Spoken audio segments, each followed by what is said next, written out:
tous, on va continuer avec notre cours de calcul intégral. Bien entendu, on a déjà vu l'intégration des fractions rationnelles, d'accord? Intégration des fractions rationnelles en premier lieu.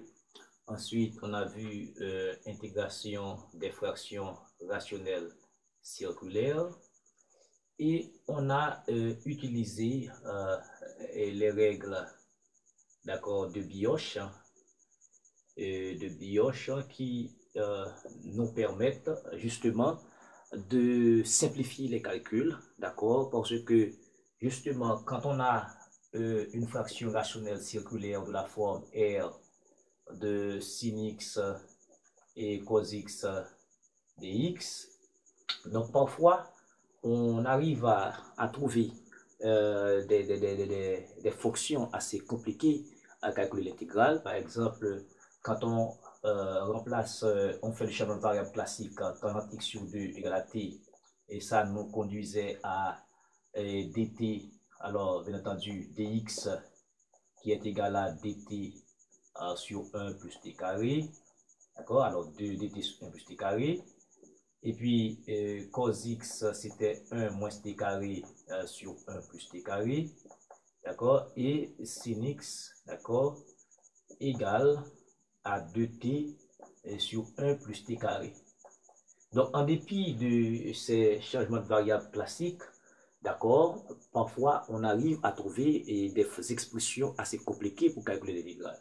C'est pourquoi on a utilisé les règles de Bioch, d'accord, où l'on avait fait, par exemple, si dans l'expression ici, et que nous appelons oméga, si on remplace x par moins x et l'élément différentiel, d'accord, dx reste invariant, d'accord, on avait posé x égale à, alors on a posé t égale à cos x. Première règle de Bioch. Deuxième règle, alors je vous invite à revoir la première vidéo sur la règle de Bioch. Ensuite, si oméga t, alors pi moins x égale à oméga x, d'accord, ça dit cette expression reste invariant par le changement de x en pi moins x. Donc on fait un changement de variable en t égale à sin x, qui facilite les choses. Ensuite, si oméga de pi plus x est égal à oméga x, troisième règle de Bioch, donc on pose t égale à tangente x. Bien entendu, quand je pose x égale à tangente x, cela veut dire x est égal à arc et tangente t. Bon. Et puis on prend l'élément différentiel, là aucun problème. Mais en dépit de tout ça, il y a d'autres fonctions circulaires, d'accord, qu'on va essayer de calculer dans cette séance et qu'on va essayer de calculer, on va essayer d'intégrer. Par exemple, si, par exemple, nous avons une fraction rationnelle qui se présente sous la forme de i somme de r de sin x et cos x dx, d'accord? Si l'expression se présente sous cette forme-là, et qu'est-ce qu'on fait? Ici, on pose, d'accord? On pose t égale à sin x. Et avec ça, on obtient dt égale à cos x dx. Et puis, ça nous conduit à i est égal à r. Et sin x compose égal à t. Et puis, cos x dx, c'est dt. Donc, on obtient une expression en t. D'accord? On obtient une expression en t. Deuxièmement, si i est égal à somme de r cos x sin x dx, eh bien, qu'est-ce qu'on fait? On pose t, d'accord? On pose t égale à cos x, ce qui fait que dt est égal à moins et cos x dx.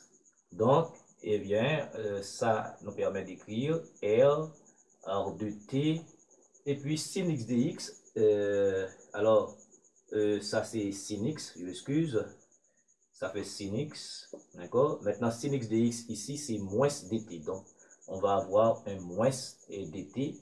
Donc, c'est ça, on obtient une expression en t. Et bien, pareillement, et si l'expression, si R ne contient que de tangente, par exemple, on a I égale à R, somme de R de tangente X, d'accord? Si on a ça, dx, on n'a que tangente ici, dans l'expression, qu'est-ce qu'on fait? On pose, d'accord? On pose ici t égale à tangente X. Mais sachant que ici, x est égal à arc tangente t.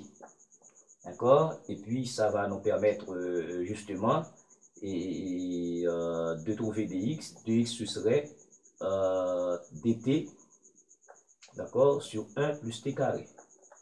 D'accord? Eh bien, ça va faire ici, I, on va avoir somme de R. Comme tangente x, c'est quoi? C'est t qu'on a posé. Et finalement, on remplace dx par dt sur 1 plus t carré. OK? Donc, on obtient encore une expression en t. Alors, rappelez-vous, ces trois formes, d'accord, on va devoir souvent les utiliser.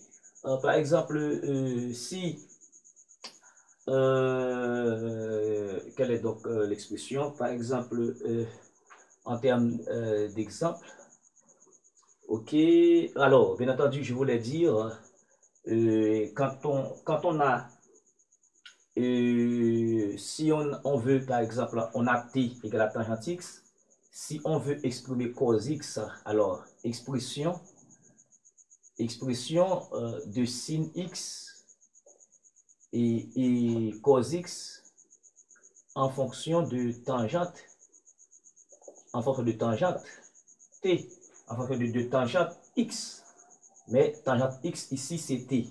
Ça veut dire on veut avoir sin x et cos x. Alors, bien entendu, je voulais sin carré et cos carré x en fonction de tangente. Donc, puisque cos carré x plus sin carré x égale à 1, cela voudrait dire, si je veux avoir une expression tangente, je vais commencer par diviser par... si je veux exprimer, par exemple, cos carré x en fonction de tangente, eh bien, je vais commencer par diviser par cos carré x. Donc, ça va me donner 1 plus tangente et carré x, d'accord, sur 1 sur cos carré x. Donc, ce qui fait que cos carré x, c'est 1 sur 1 plus tangente carré x. Maintenant, puisque j'ai tangente x égale à t, donc cela veut dire cos carré x égale à 1 sur 1 plus t carré. Donc, on aura à utiliser ces choses, d'accord, extrêmement important. Ensuite, si on veut exprimer sin x en fonction de tangente, eh bien, on va diviser par sin x. On va avoir cos carré x divisé par sin carré x, ça va faire co tangente carré x plus 1 égale à 1 sur sin et carré x. Mais cotangente carré x, c'est quoi? C'est l'inverse de la tangente. Donc, ça veut dire, on va avoir 1 sur tangente carré x à plus 1 égale à 1 sur sin carré x. Donc, ça va nous donner 1 plus tangente carré x sur tangente carré x égale à 1 sur sinus carré x. OK? Donc, si on prend l'inverse, on va avoir sinus carré x qui va être tangente et carré x sur 1 plus tangente carré x. D'accord? Donc, c'est fondamental ici. D'accord? C'est fondamental. OK? Mais il ne faut pas confondre l'expression de cos x en fonction de t comme on avait fait lorsqu'on avait lorsque i était de la forme somme de r de cos x sin x et dx. Certes, on a fait le changement, alors on n'a que cos x ici, d'accord, et cos et sin x, alors bien entendu qui est différent de cette expression, ça, on a un produit ici, d'accord, là on peut avoir une somme au numérateur et au dénominateur de l'expression de sinus et cosinus, donc on a posé tangente x sur 2 égale à t, ici, on avait dt qui était égal à, alors dx, laissez-moi voir, et comme on avait fait, x sur 2 égale à arc et tangente t, ce qui fait que et dx qui était égal à 2 dt sur 1 plus t carré. D'accord? Cette expression, vous voyez que c'est un peu différent de ce que l'on a ici, de ce dx là. Parce qu'on a posé t égale à tangente x ici. Donc dx égale 2 dt sur 1 plus t carré. Ici, on a posé tangente x sur 2 égale à t. Donc x sur 2 égale à arc tangente t. Donc x égale à 2 arc tangente t. Dx égale à 2 dt sur 1 plus t carré. Et ici, cos x est égal à 1 moins t carré sur 1 plus t carré. Okay? Et sin x est égal à 2t sur 1 plus t carré. D'accord? C'est un peu différent de l'expression qu'on a ici. D'accord? Voilà. OK? Avec ça, on peut tenter de faire, un exemple. D'accord? Imaginez-vous que l'on a à calculer. OK? Imaginez que l'on a calculé, par exemple, I égale à somme de cos cube x dx. Voilà, on a cette expression à calculer.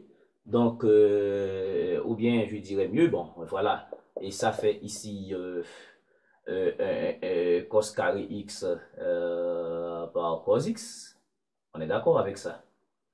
Ok, on est d'accord. Là, on a le produit. Mais je peux faire apparaître le signe. Donc, ça va faire ici somme de 1 moins sin carré x et carré x, d'accord? Et puis par cos x dx. Ok? Donc ici, vous voyez, l'expression, c'est comme si on a R, c'est comme si on avait tout à l'heure somme de R par sin x, et puis de ce côté-là, c'est cos x. On a une expression en sin x et cos x dx. D'accord? Donc maintenant, on a changé sin x en t. Donc posons ici et t égale à sin x, ce qui conduit à dt égale à cos x dx. Eh bien, ça veut dire on va avoir ici somme de 1 moins sin x c'est quoi? C'est t, ça fait t2, t carré, et puis cos x dx c'est dt. Ok? Et donc ça va faire ici rapidement, ça va faire t moins 1 tiers t3 plus une constante c. Donc comme t c'était quoi? T c'était sin x, donc ça va faire sin x moins 1 tiers sin et cube x plus c. Voilà le calcul. Donc on applique justement ça. Donc avec ça aussi, si vous voulez, vous pouvez appliquer la règle de Birch, parce que assurément si on pose t égale à sin x, c'est sûr que l'élément différentiel ici va être invariant par le changement de pi moins de x en pi moins x. Par exemple, si on vérifie la règle des Birch ici, qui justifie le changement de variable de t égale à sin x, donc si je prends oméga x égale à et cos cube x dx, si je remplace x par pi, d'accord, je remplace x par pi moins x, je vais avoir oméga de pi et moins x, ça va faire cos pi moins x, d'accord, à la puissance 3, et puis d pi moins x. Ok, donc ce qui fait ici, et cos pi moins x, et on est au second cadran, ça va faire moins et cos x, ou à la puissance 3. Ok, et puis d pi moins x, c'est comme si ici on a un moins dx. Vous voyez, moins, alors à la puissance 3, on va avoir un moins. Moins par moins, ça fait plus. Donc ça veut dire, il nous reste cube x dx. Ça veut dire, oméga pi moins x, c'est égal exactement à oméga pi moins x, c'est exactement à oméga x. Ça veut dire, l'élément différentiel ici reste invariant par le champ de variable de pi moins x, donc qui justifie justement le champ de variable de t égale à sin x, comme on avait fait et pour et les règles de Bioche. Donc, c'est important, ça. Donc, quand je prends cette partie, ok, voilà. Je vais faire un deuxième. Imaginez que l'on a à calculer ici, on a calculé I égale la somme de sin cube x sur 2 plus cos x. On a ça à calculer, dx. Donc, ici, on peut remarquer, comme tout à l'heure, on peut décomposer ça en sin carré x, en sin x dx, d'accord? X dx, donc sur 2 plus cos x. Mais sin carré x, c'est justement 1 moins cos carré x, sin x dx, d'accord? 2 plus cos x. Et bien, arrivé ici, c'est comme si on a un R de cos x sin x, d'accord? Ici, on peut justement poser, t égale à cos x, donc ce qui conduit à dt, d'accord, égale à moins sin x dx, d'accord? Donc, ce qui fait ici, on va avoir une somme de 1 moins t2, d'accord? Et ici, sin x dx va être remplacé par moins dt, d'accord? Moins dt. Et ici, on va avoir 2 plus t. OK? Donc, ce qui fait, normalement, on a moins. Alors, au lieu de mettre moins, je vais avoir somme de t2. Nous échangeons les termes de place. t2 moins 1 sur t plus 2 dt. Et bien, arrivé ici, on a une fraction rationnelle. Vous remarquez que le degré de P, le numérateur, est supérieur ou égal au degré de Q, le dénominateur. Donc, on peut faire une division euclidienne.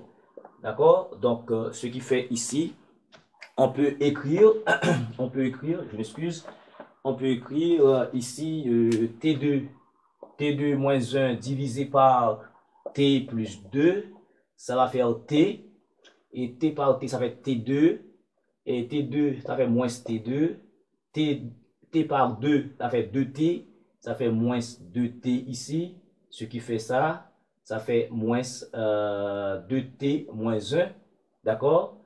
Et ici, on peut avoir 2, alors moins 2, d'accord? Moins 2T, ça va faire 2T, et moins 2 par moins 2, ça fait moins 4, ça fait plus 4, donc ce qui fait 3. Moins 2T, ça fait 3, d'accord? Maintenant, on peut écrire I sous la forme de somme, d'accord? Somme de toute cette expression va être remplacée par le quotient qui est T en moins 2, plus restant sur diviseur qui est 3 sur T en plus 2 dt. D'accord? Donc, ce qui fait ici, on va avoir I. OK, on fait directement l'intégrale. Ça va faire 1 T2 moins 2T. Et puis, plus 3. 3 ln, valeur absolue de T en plus 2, d'accord, en plus C. Donc, I est égal, comme T égale à cos x, d'accord, T est égal à cos x, donc ça fait 1 demi cos carré x moins 2T, qui c'est cos x, plus 3 ln, valeur absolue, d'accord, valeur absolue de T qui est quoi? T qui est cos x plus 2 et puis plus C. Donc, le changement de variable qu'on fait en T, alors T est égal à cos x, qui justifie une règle de Bioche. Donc, on peut justifier ça. Par exemple, si on remplace un x par moins x dans cette expression, par exemple, ici, alors, on a trouvé l'intégrale. On va voir, est-ce que l'élément différentiel reste invariant pour cette chose? On va voir. Et, par exemple, on pose oméga et de x égale à un sin cube x sur 2 plus cos x dx. on peut vérifier la règle de Bioche, d'accord? Donc, ça veut dire, si on remplace oméga et on remplace x par moins x, on va avoir sin de moins x, le tout à la puissance 3, sur 2 plus cos de moins x. Et puis, on a d moins x ici. Ok, d moins x, ça fait moins dx. Sin de moins x, ça fait moins sin x par a composé. À la puissance 3, on va avoir un moins. Donc, moins par moins, ça fait plus. D'accord, on a plus de moins. Et cos de moins x, d'accord, ça fait cos x. Donc, oméga de moins x est justement égal à oméga x. Donc, l'élément différentiel ici reste invariant par le changement de x en moins x, qui justifie encore la règle de Bioche. Donc, ici, nous sommes en train de calculer les intégrales des fonctions trigonométriques. Salut, on va continuer. On va voir un dernier cas.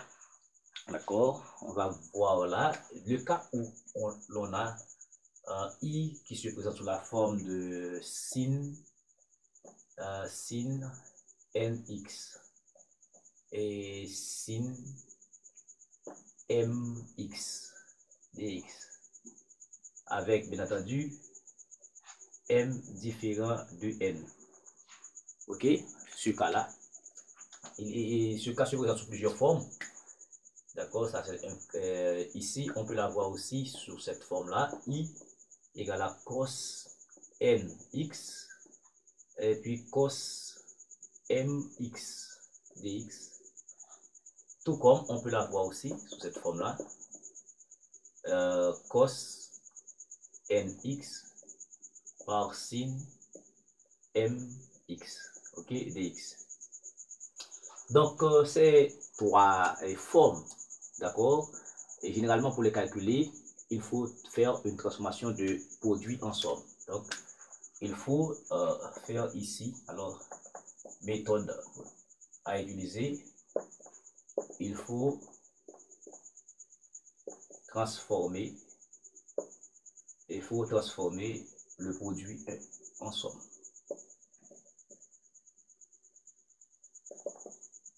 Le produit en somme. C'est ça qu'il faut faire. Donc, à ce qui paraît, et par rapport à ce que nous venons de faire, ici, ça paraît un peu plus simple, certes, d'accord, mais on va devoir les utiliser, surtout quand on aura à faire la série trigonométrique de Fourier, d'accord. Donc, on va devoir utiliser ça surtout, donc c'est important, d'accord, même si c'est simple, mais on va devoir les utiliser. Maintenant, qu'est-ce qu'il faut faire? On va se rappeler, alors je vais prendre le cas 1, d'accord. Le cas 1, par exemple, on va se rappeler que si on a cos m plus n, d'accord, ok, je dirais mieux cos mx plus nx, ok, ça va faire ici cos mx, d'accord, cos nx moins sin mx, d'accord, et puis sin nx, ça on le sait, d'accord. Si vous voulez, vous factorisez d'abord par x, ok, vous mettez x ici, vous faites ça après.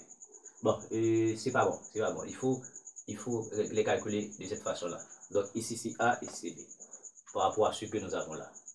Ensuite, si vous avez cos mx plus nx, alors moins, donc ça va nous donner cos mx sin nx, alors cos, ok, cos nx plus sin mx sin nx.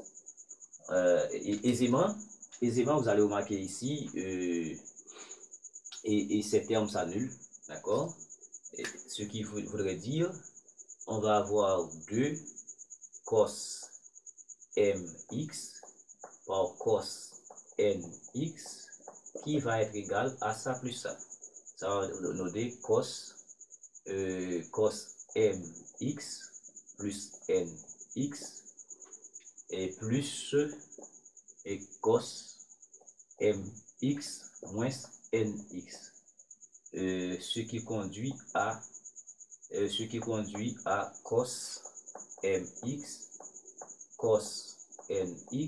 qui va être un demi, d'accord, un demi de cos m plus nx ici, d'accord, je peux faire ça maintenant, ok, plus cos m moins nx, ok, voilà. Maintenant, avec ça, je peux aussi trouver, si je multiplie, si je veux éliminer, réduire ça, d'accord, si je veux avoir, par exemple, les termes en sin, le produit de sin, en somme, vous voyez, je peux des produits de cosinus en somme. Maintenant, je vais avoir aussi les produits de sinus en somme. Bon, moi-même, ce que je vais faire, je vais multiplier ici par moins, d'accord? Donc, si je multiplie ici par moins, on aura moins, moins, plus, d'accord? Je vais avoir 2 fois ça, d'accord? Je vais avoir 2 sin et mx par sin et nx, d'accord? Ça, ce sont des formules de la trigonométrie. Puisque ici, il y a un moins, d'accord, je multiplie par moins ça, et ces deux termes s'annulent, je vais avoir un moins ici, et puis avec ce cos ça s'annule, et puis je vais avoir un moins ici, mais je prends ce terme avant, donc d'accord, je prends ce terme avant, donc ça va me donner cos mx moins nx, et puis moins ce terme-là, parce que c'est ici que je multiplie par moins 1, donc ça fait moins cos mx plus nx.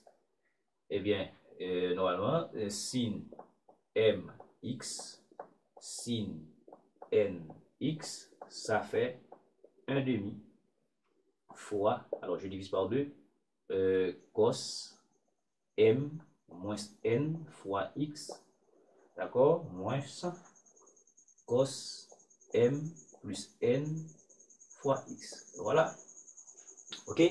Donc, alors je fais pour les deux premiers là, d'accord, sin nx, sin mx, donc ça fait 1 demi cos m moins nx, moins cos m plus nx, d'accord, et maintenant, et pour faire l'autre, il faut prendre l'expression en sin, d'accord, sin a plus b et sin a moins b.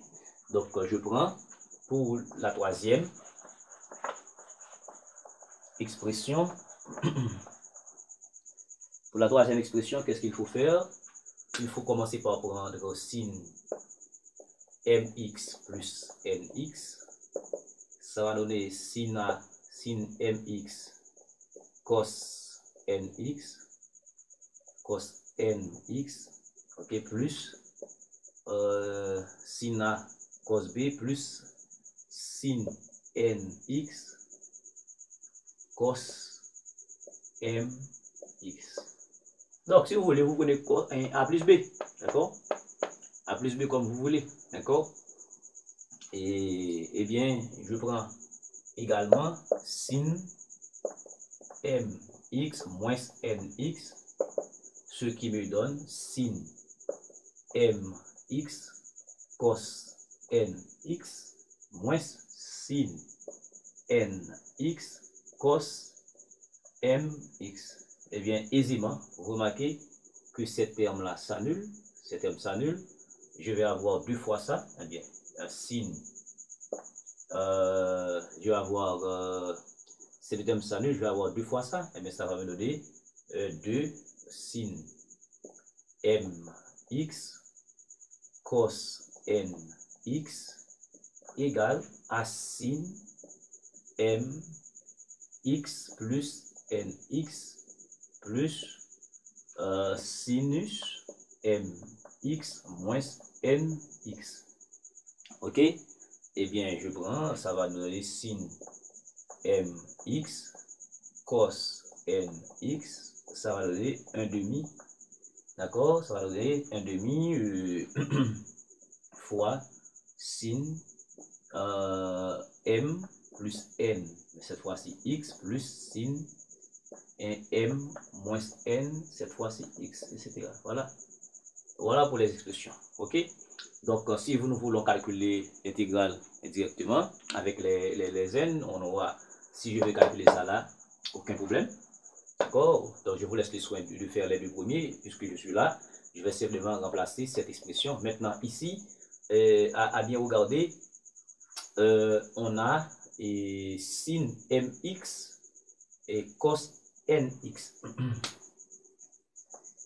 Et cos nx, d'accord? Ici, comme j'ai cos nx, sin mx, donc il faudrait prendre le moins pour avoir l'expression ici, pour avoir ça, d'accord? Je viens d'avoir ça, d'accord? Comme bon, la multiplication est commutative, on n'a pas de problème. Bon, je vais, pour me faciliter la tâche, je vais faire le 2. Je vais faire le 2, ok? Donc, je prends tout ça. Ok, je prends tout ça. Donc, c'est comme si, maintenant, vous voyez comment, vous venez de voir comment transformer des sommes et des produits en sommes, n'est-ce pas, en utilisant des formules élémentaires de la trigonométrie. Donc, maintenant, si vous avez à calculer, si on somme de cos nx, cos mx, et puis dx, vous voulez calculer ça directement, d'accord? Eh bien, on sait, on peut dire maintenant, on sait, parce qu'on vient de démontrer, on sait que cos nx, cos mx, c'est 1 demi, d'accord? Cos n plus m x, d'accord? Et puis plus cos n moins m, ce que nous venons de démontrer. Eh bien, on peut remplacer. Ça va me donner, va me donner 1 demi somme. Alors, je mets 1 demi en évidence.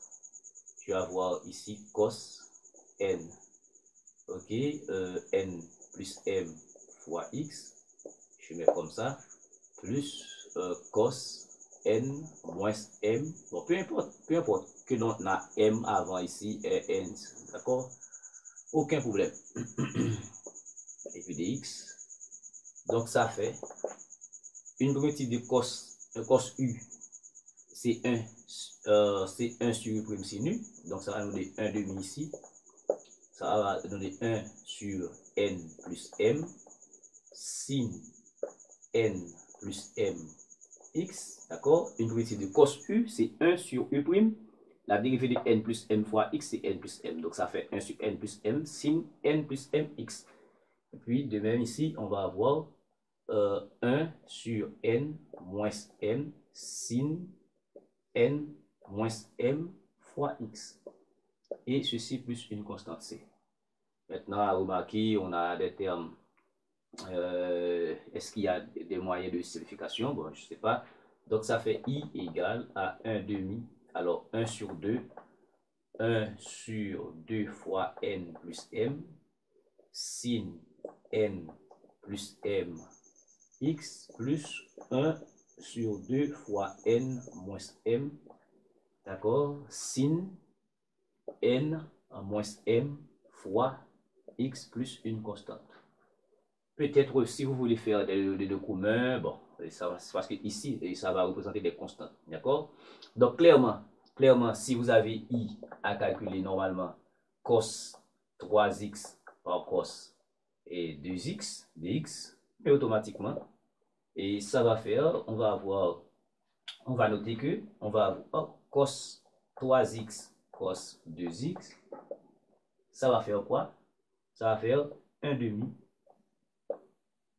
d'accord? Cos 3x plus 2x, d'accord? Tout comme ça, ok? Voilà, et ça plus ça fois x, et puis plus cos 3x moins 2x. Ok? Maintenant, vous avez le choix. Ça va donner ici, maintenant, c'est différent, comme ça. D'accord? Donc, ça va donner 1 demi cos et 5x plus cos x plus cos x est fermé ici. Et puis, je reviens ici, je mets 1 demi somme du cos 5x plus cos x et puis dx, et on calcule directement les primitives, ce qui va nous donner un 1/2 fois 1/5 sin 5x plus une unité de cos x, ça fait sin x, et plus une constante c. Donc ce qui fait i est égal à 1/10 sin 5x plus 1/2 sin x plus c, et la valeur de l'intégrale. D'accord? Donc, à chaque fois que nous avons des intégrales de cette forme à calculer, on a un produit, il faut penser à transformer le produit en somme. C'est fondamental, d'accord? C'est la méthode principale. Et je vous dis qu'au début, ces genres d'intégrales, on les utilisera et quand on aura étudié les séries de Fourier. Merci beaucoup de suivre.